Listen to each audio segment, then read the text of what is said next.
بردف که آک پارتی عمر چلیک ده کنفرانسا که روزنامه‌وانی دا گفت آرمانجا هلبجارتن این لباکور سوری آوا کرنا دولتا که تروریه گور گوتناوی چلیک دبیجه که او بردوامی چافدیریا باکور سوری دکن و ترکی جو تجاران ری ناده و یکی که همو اوایی یعنی چه بدل ورد داینجی اول دجی هالبجارتنان در کهون و ری نادن که هالبجارتنین شالداریان چی ببن ما بس توان جه هالبجارتنین که ویل نافچین ری ببری خسر لروج آبای کرسانی چی ببن kuzeyindeki دخوازم بیجم ام گلک جنزیک و چاودریا چالاکین تروریستین باکور سوریه دکن پیا دویه پگه گو پگه سوریه نه حول انجامدان هالبجارتنه که خو جهیدان بدمه ما بتوندی دجاتیا وانکر هون دبینن که نهاجی حول جدا هنه بو بره و برناوه هالبجارتنه که برینها هاتبو پاشخستن از دخوازم بیجم حلوست عمل سرویه که زلاله یا راست او هالبجارتنه اکنینه لی او سود ورگرتن جریه که بوی کو بکار بن دولت کی بچوکیا ترور آوا بکن تروریستانه که بین روژوی دخوازم بیجم به چه آوایه که ام چاوی خوال سرویه که ناگرن hiçbir şekilde göz yumulmayacağını ifade etmek isterim. ایرو پودکاست کنو یا چاوی سیم هاتا وشاندن مجارا پودکاست وی هفته هفدیتن دناور حکومت ترکیه و سوریه داو میوان وی جاره مامسته پیوندی ناف دولتی پروفسور دکتر عبدالله کرام بو حسین عمر پودکاست پیشکش که باشه که وی ده تلویزیون ده تماشا بکن باشه دنجی ده دیجیتال میدیا رو داوی و رادیو رو داوی ده اندکارم ببینن و گهداری بکن گور زانیاری کوهنال گور چافکانی آگهدار جوا دانوستاندنا مجارین سنکه ای دانوستاندنا چیه اجندا چیه لسر چراد وستن هردو آلی اساس دوان دانوستاندنا دا حتی نها ويكم من بشار اسد فهم كير بشار اسد براستي تشتين كو دويجه بيرو راين خو فكرين خو داخوازين دولة سوريا بزمانه كي جلك زلال و اشكال این زمان تشتي كو سوريا جي تركيا خوزه و بچكي اگر تو خوزه تكليم باش ببن دانوستان ما ديسان بيجن يعني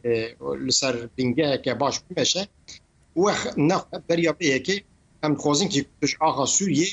ترکبی و هر وقت پیش یا خوشی جوان هست این جهادی این که خوازن رژیم سوریه بینن خوره پیش یا خوشی ترکیه دکتر ترکیه چه تخوازل هم بروه پیش دستی اولویت ترکیه چنه سوریه تخوازل نها براستي ترسكة تركيا ترسكة ويا مزنة تركيا ناخذ كردين سوريا ستاتيا بجوري بدست ترس تركيا مثلا تركيا اول بله. يعني تركيا جي سوريا بيتر ايرود قادر نبنتوي دا يكيتيا قدين اقربي يكيتيا اغا دولة سوريا دخوزه باريزه باشا دكتور يك تشتكو تركيا بحث كيل كوركو زانياريه درت كمن داخواز الحكومه السوريه كي كو الي كار بجبو تركيا جبو روبروبونا حسده ريفبريا خسر بهبونا امريكا الروج اوای كردستاني سوريا و تركيا بهفرا كارن شركي هفبش لدجي حسده بكن اوبراسيونا كنو هبه تايبت جي بحسابه هاوينه دبه و تيغريدان بمساله البجارتنه كو ريفبريا خسر بنیازت تباغ دبکه اگر اوه که هن ها بیامن اگر اوه که اگر ترکیه پچه که یعنی براستی به سیاست روجالات ناوین بزن به اوه حساتشتا که نر حتی نه اسپانه و جیرادم و اگر بشار اساد وره بیجن دعپکه که بوی او مالا خوب دستی خوب خراب که چونکی نها رژیما نها سوریه دولت سوریه سیلینگ سر سیلینگ های لینگ یک جه رژیما اساده او جی تدی ام بیجن خود سپیره هیزن شیعی نصایری علویین ام بیجن سوریه و هر واقع خریستیان سوریه جی پشتگیری ویدکن هیزک کردن و هیزک دجی جهادین سوریه نکوش 2011 هم بروا لامبر رژیم سوریه شرطکن همچی به پشتگیری ترکیه شرط بيبومان او روسيا بخون زكو تركيا وامبيجن سوريا لهبدو بينا وهروا لهمبر كردان بحردو آليان بالدستي حردو آليان اوبراسيونا كيتشيكا اوبراسيونا كي بي جوري يعني اوبراسيونا كي بي جوري جبوي بشروجا اساد جي نباشه كي روجا كو امبيجن كرد